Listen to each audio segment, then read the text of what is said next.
A good doctor is not a doctor that knows how to prescribe at all times. A good doctor is a doctor that knows where exactly the problem. And number two, a doctor that knows what is the problem. Daily exposure to unregulated stress is not a badge of honor. It's actually a death sentence that is happening gradually to the person's body. For every stress that you expose yourself to, you are killing your cells. Medical checkup does not translate into an imaging test or a blood test. The reason why people are having disorganized nervous system in our society today is that beyond the fact that the country has its own pressure, people are now wearing their own pressure on themselves. Your first treatment is... Hi, my team just pointed to me that more than 50% of you who watch our videos are not yet subscribers. Please, we'd love to encourage you to subscribe. It is how YouTube recommends more of this video to a bigger audience and more people like you. So do us this favor by subscribing today. Thank you for that. I hope you've done that.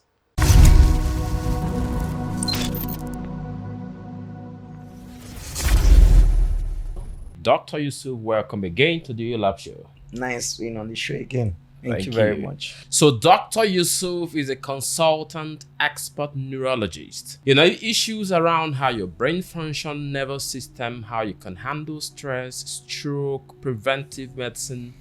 Dr. Yusuf is your lifeline to anything regarding your brain and your nervous system function. So we'd love to welcome Dr. Yusuf again to the Lab Show. Thank you very much, Mr. Thank you, Emeka. Dr. Thank Yusuf. you very much. It's a privilege. Thank you very much. So I'd like to start this way. The brain and the nervous system, they are like the communication pathway. There's something going on between those two systems, right? So I'd like to understand, what is the nervous system and what role does it play in our overall health? All right, so thank you very much for that question. So when you talk about nervous system is all about the communication and the control network in the brain and spinal cord. So you can say that it is responsible for the way we perceive information, process it, and deploy. That is all about the nervous system. Okay.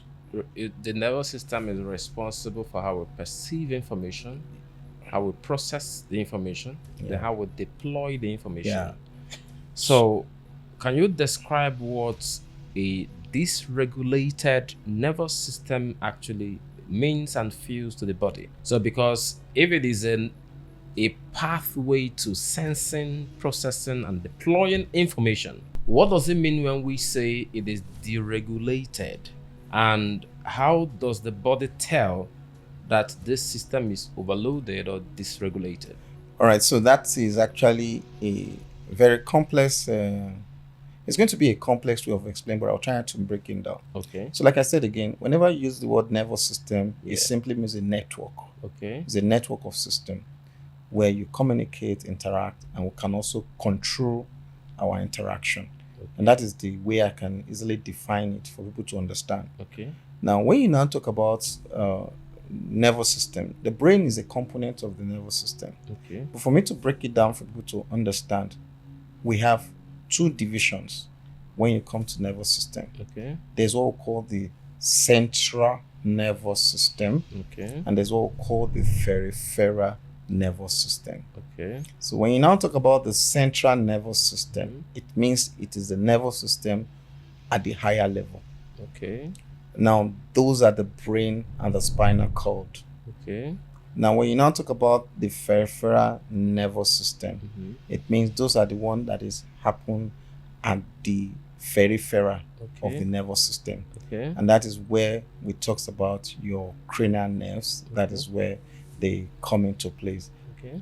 And there's also what we call the autonomic nervous system. Okay. So what happens is that, you see, the components of this nervous system all have their function, from how they receive, how they interpret, and how to deploy. And for the nervous system to function very well, it is dependent on, one, the integrity of the cells inside the nervous system. Okay. Number two, it also depends on the chemical that is within the nervous systems, and those chemicals are called the neurotransmitters. Okay. And the third one, it's also dependent on the pipe in which these things are deployed, the blood flow. And that is where we'll talk about the blood vessels. Okay. And the last one is now the response organs. So we need to understand dysregulation and regulation from that pathway. Okay. So what are the response organs? The response organs include one, the brain itself, which talks about the heart, the respiratory rate, your immune system, as also your gastrointestinal system, and even your skin. So it therefore means that even if you have intact hearts, but the information coming from the brain is altered, it means that the heart will malfunction. So if either of these system is having issues, then we call it dysregulated nervous system function. So it's a broad spectrum problem. And what we do as a neurologist is what we call localization. Okay. A good doctor is not the doctor that knows how to prescribe at all times. A good doctor is one, a doctors that know where exactly the problem. And number two, the doctor that know what is the problem. Knowing where the problem is more superior than knowing what is the problem. Because some patients may have a palpitation, meaning that their heartbeat is racing very fast. Yeah. If I ask you that, what is that problem? You say palpitation. Where is it coming from? You're likely going to say it's the heart. Are you wrong? You are not completely wrong, but you may also be wrong, because the palpitation can also be a signal of what is happening in the brain. And that is why we say that a good doctor is a doctor that knows where is the problem. And knowing where the problem is, you can now say, this is the problem. So this regulation is a complex maze of something happening within all some of these systems you made mention of, right? Yeah. That can now result to palpitation, just like you said, right? Yeah. So bringing it back home, is it safe to say that Nigeria in itself is a nervous system disorder? If you put anyone psychologically healthy inside the Nigerian condition for too long, would their body eventually break down the same way, regardless of mindset, faith, or power? What this question means is there any systems or conditioning that as we have it in Nigeria, that pre-exposes us to nervous system dysfunction? Oh, yes. And like I said again, and let me go back. When you also talk about the control mechanism in the body, the control mechanism is dependent on the needs. So usually there's what we call the hormone of fight and flight. And these hormones are released in response to the demand per time. Okay. They are not meant to be released at all time. So if there's a gunshot here around this place, the first body response is fear. Fear of either to fight or safety. Because your body will release what we call adrenaline just for you to escape or to respond to that event at that point. But the thing there is that the effect should be short-lived. If it lasts longer than required, then it becomes maladaptive to the body. And that is where our problem comes from.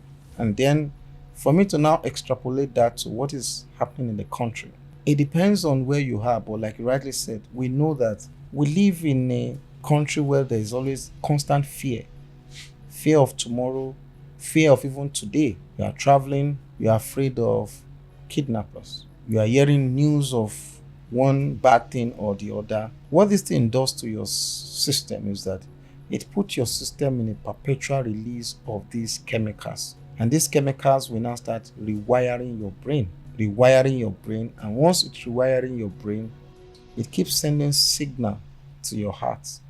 When it starts sending that signal to your heart, the heartbeat, the palpitation will become consistent. Then your blood pressure will also increase. And over time, these things could now damage your organ. Fear of pressure at work, your demand from the place of work. You have a lot of work to do at home. And then this also disrupt your sleep pattern. And what happens is either you have difficulty in falling asleep, or you frequently wake up at night, and then that will now come what we call the daytime fatigue. And all these things have a negative influence on the body system. Then, of course, you put yourself in a state of stressful states. And when you say the body is stressed, it means that you're going through a lot of tension in your body system without full recovery. That is what we mean by stress. Okay. Yeah. We seem to have, as a people, this mindset of celebrating suffering. We like to exalt the fact that we are hustling and never sleeping. We like to see ourselves as absorbing so much and having no time for rest. So we have all this as if chronic stress is a badge of honor rather than a medical emergency. So I'd like to ask, at what point do we confuse this dysregulation to a strength of character? At what point does it become an emergency? Because, like I said, we exalt the fact that we can handle so much without rest, without knowing that too much of it is we are paying the price for it. It's not actually built, it's not actually a show of strength of character. So at what point do we say enough? At what point do we listen? Because you rightly say that at every point there is something going on in our body to show that there's a dysregulation with our nervous system going on. At what point do we say enough? It's time to rest. Okay, so the thing there is that the body system is so complex, very dynamic. And let me start by saying that daily exposure to unregulated stress is not a badge of honor. Okay. I will say this, that is actually a death sentence that is happening gradually to the person's body. For every stress that you expose yourself to, you are killing yourselves. And what determines recovery is what we call the time for relaxation for the body system. Okay. So check it out. When you don't relax, you don't allow the system to recover. And unfortunately, for many patients, they might not be lucky enough to be able to sense the signal that they need to take a break. However, for majority, you will observe that either you are getting more irritable, or you get tired easily, or you are not sleeping well at night, or you are having this constant headache. It therefore means that you need to take a break and go for a medical checkup. Let me use this platform to also say that medical checkup does not translate into an imaging test or a blood test. It simply means that you need to see a doctor who will listen to you, look at your lifestyle, look at your current job, what is obvious in your clinical examination finding, what is there in your family line. Putting all this together will now determine the line of investigation that you would need that will help you. And what happens is that you then start cutting a slack. That is what's really happens. So what I always recommend for people is that as long as you go to work, have a periodic timetable for checkup for yourself. So if you don't have any family history of any chronic disease, and you know that even you yourself, you don't have any problems that will warrant some urgent medical attention. So set a time. It can just be once every 3 months. See your doctor for evaluation and advise you.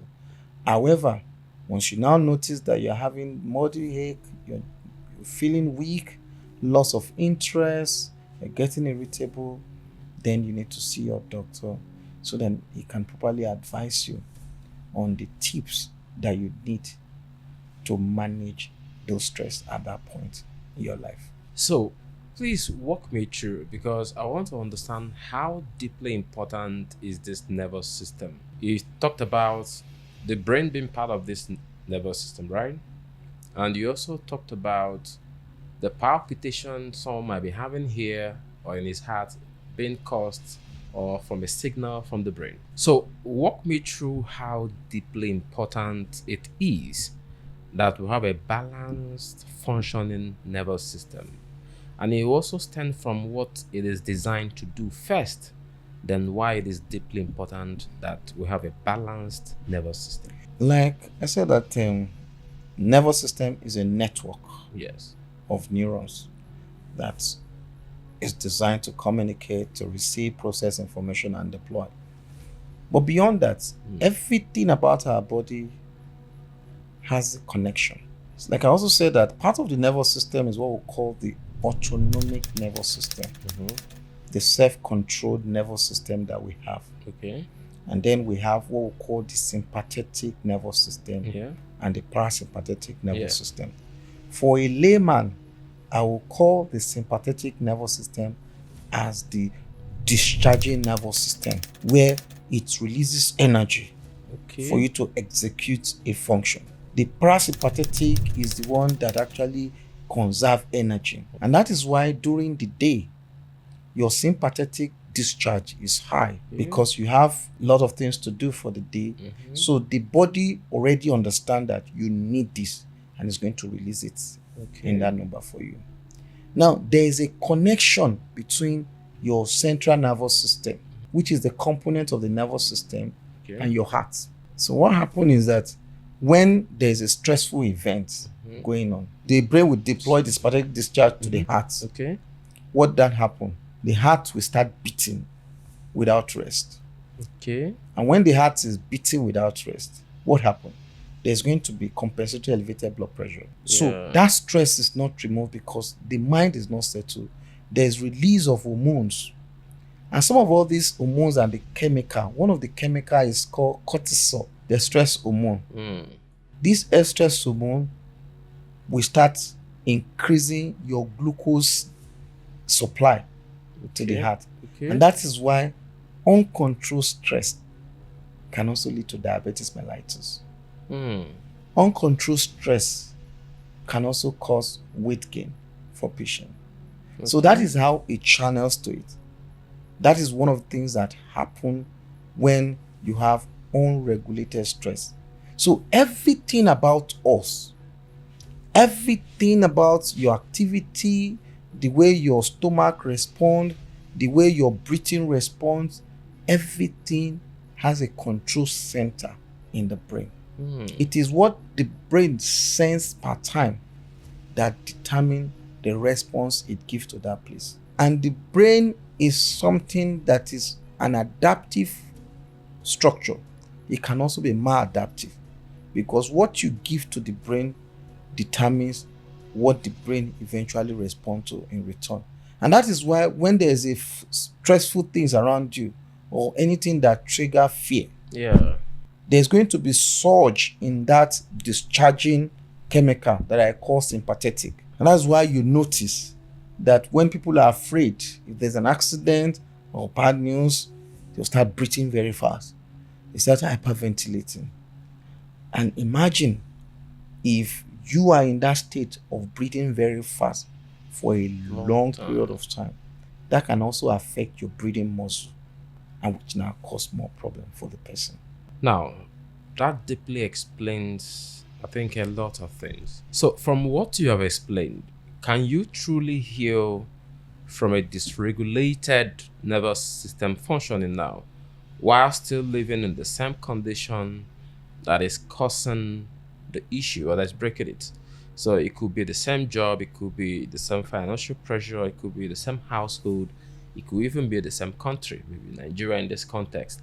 So does an environment have any issue? Just like this, I think it does. So can you heal in the same environment causing the same issue? Yes, you can heal. Some of us are also the victim of the same environment, but we are not like people who suffer from the consequence of what is happening in the environment. And that will give me an opportunity to tell my viewers on the tips that can help you to manage stress in unhealthy environments. So number one is from the spelling, stressed. So the S stands for sleep hygiene. We should ensure that our sleep is intact. Therefore means that you should be disciplined enough to tell yourself that whatever happens at work should stay at work. And once it is around 8, so have a set time for your bedtime and waking up. So if you want to set your time for 9 o'clock, keep to that 9 p.m. and to wake up by maybe 5, depending on the nature of your job. Avoid things that will distract your sleeps. And if you take coffee at night, you need to avoid that and reduce the amount of water you take in the night so that you'll not be waking up repeatedly. Why am I emphasizing on sleep? Sleep is very important in regulating our nervous system, because one of the ways that our brain gets rid of waste product is through sleep. There's a chemical that we call the amyloid proteins. When you sleep well and your sleeps are restorative, you're likely going to clear it. And that will improve your performance during the day. That will improve your connectivity in your place of work. Therefore, the chances of irritability will be reduced. So I encourage us to look into our sleep. Then the T is time management. Manage your time very well. At every given time that you may be a student watching this program, one of the things I always encourage you is that don't wait for exam period before you start reading aggressively. It's going to break your nervous system. And at that point, you may become restless, and that can even affect your health to the point of getting admitted in the hospital. Yeah. So manage your time well. So it's very important. Then the R stands for relaxation. Okay. Relaxation. I encourage people, take out time to relax. I want to say this. Please give yourself a good treat of relaxation. A lot of time we focus more on corporate relaxation. I want to go out with my friends before I can say no. Relax. You can take yourself out once a week. You don't have to spend that much on yourself. You can just even drive around, just relax. And it has a way of restoring your mind. Okay. And the E is now exercise. Okay. Encourage people to exercise. You can start small. But what is more important is be consistent. Persevere in it, in the pain, and believe that you're going to get the best out of it. Why? Because regular exercise has a way of improving your blood flow, improving your immune system. And the next thing is now the S, smoking cessation and alcohol reduction. A lot of people think that one of the ways they can manage stress is by smoking, by taking alcohol. Yeah. But it has a negative effect on your nervous system. These are things that further dysregulate your nervous system, can compromise the flow of blood, and that can lead to conditions like what we call insomnia. Okay. Meaning you are not sleeping well at night. It can even cause headache, recurrent headache. It can even lead to stroke and many more nervous related diseases. So smoking is out of it. And the reason why people are having disorganized nervous system in our society today is that beyond the fact that the country has its own pressure, people are now wearing their own pressure on themselves. So I will encourage people to stop smoking and alcohol cessation. And the other S is now social support. Social support means that look for a good friend. It can be in your place of worship. It can be a friend in your place of work. It can be a trusted adult where that person can support you socially and psychologically. You need to express. It has a way of relieving you. So don't keep to yourself when you have issues. And this has a way of relaxing your nervous system. The other E is now eating healthy. Let's try as much as possible to eat healthy. We have a lot of junks out there, all in the name of food. We are further compromising our nervous system, which will further make it more dysregulated. And of course, the last D, which is now for your decisive mindfulness. I use the word decisive mindfulness, meaning that you need to be mindful of the company you keep, conversation you have, what you watch. Because the danger with this is that it can lead to comparison. And when you start comparing yourself, you start putting a lot of pressure on your nervous system by trying to compare yourself with others, not knowing what they are going through. So if we apply this, you can see that in all these tips to help our nervous system, there's no drugs there. Therefore means that many of the problems that becomes a disease today could have been averted just with a simple lifestyle modification. Thank you. You have given us the acronym STRESSED, okay? And you also went further to say, there is no drug prescription in the word stressed. It means negligence or ignorance of application of the word stress could be why so many of us end up with prescription, right?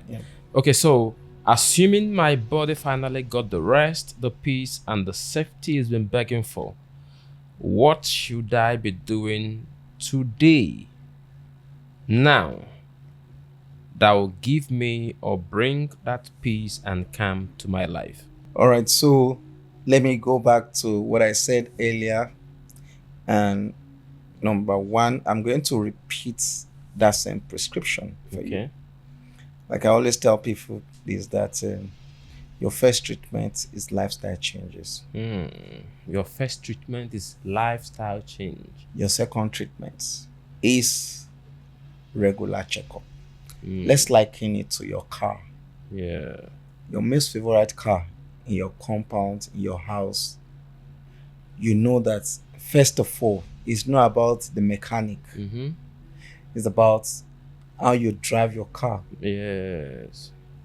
When you are carefree, you are careless, you're going to incur more problem. So how do you manage your car? How do you care for your car? And how you care for your car will determine the measure of the problem that will be seen when you now go for your checkup. So like I said, the first thing you must take from today is your lifestyle modification using the STRESSED acronym. And the second one is now your regular checkup with your doctor, which means that no matter how you drive your car, no matter how tight your road, how clean your road is, you need to still visit your mechanic.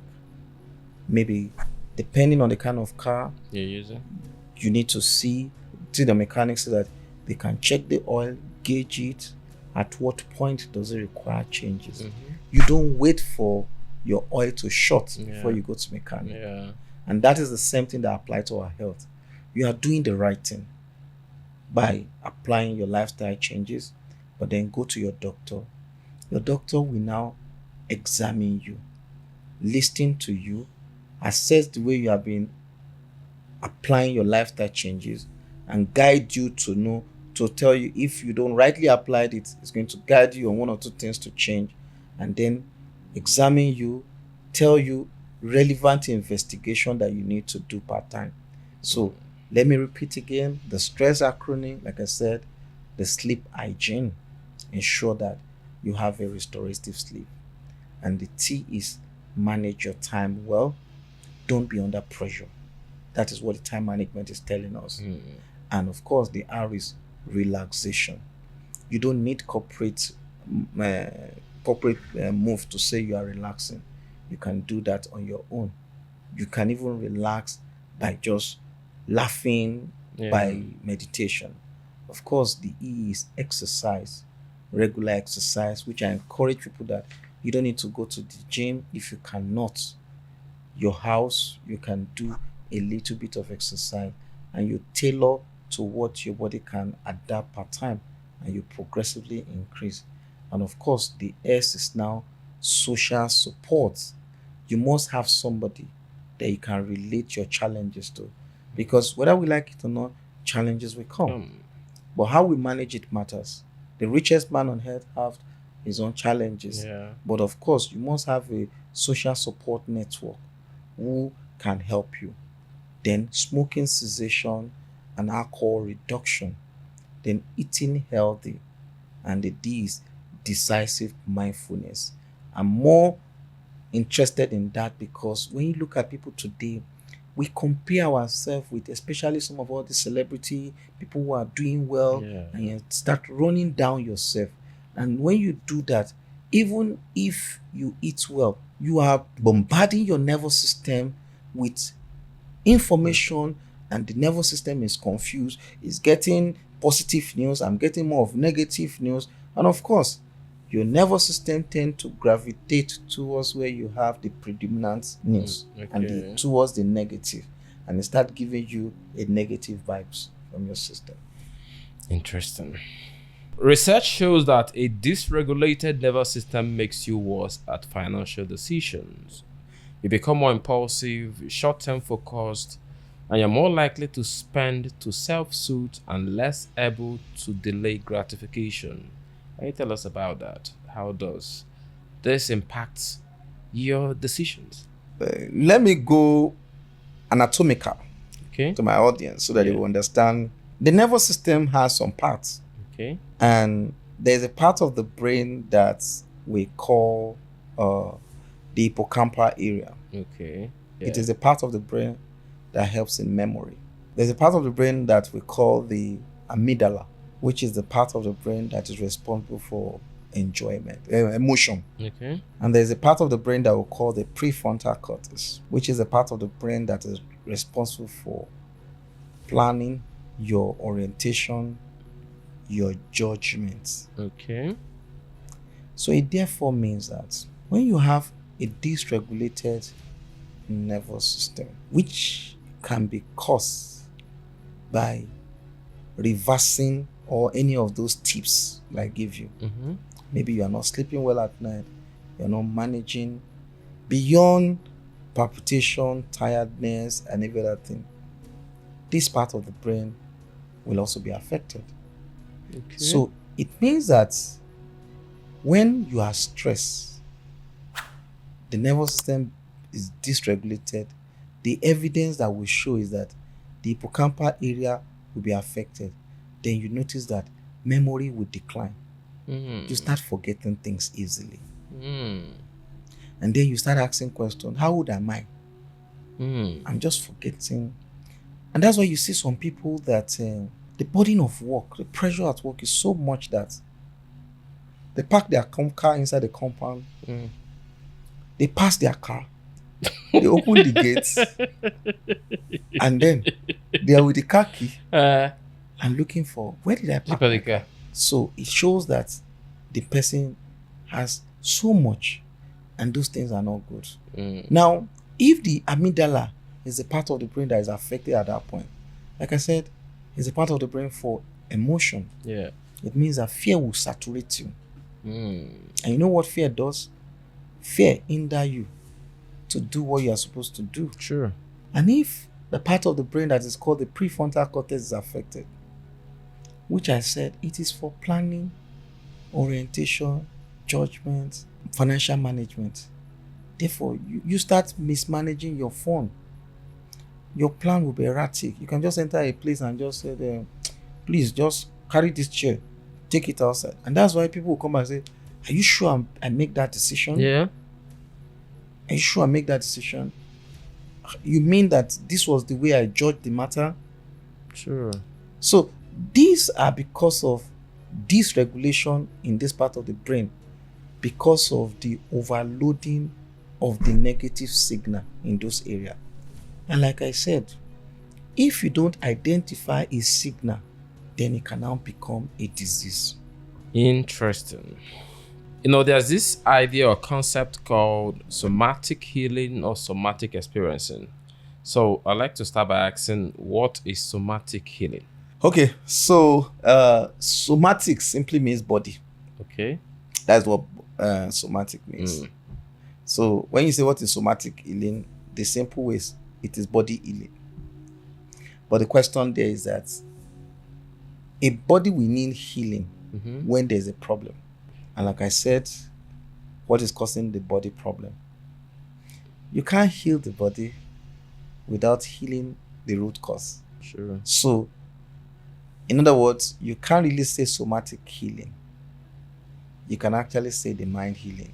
So, medically, we put it as psychosomatization or psychosomatic disorder. Psycho means your mind, and the somatic means your body.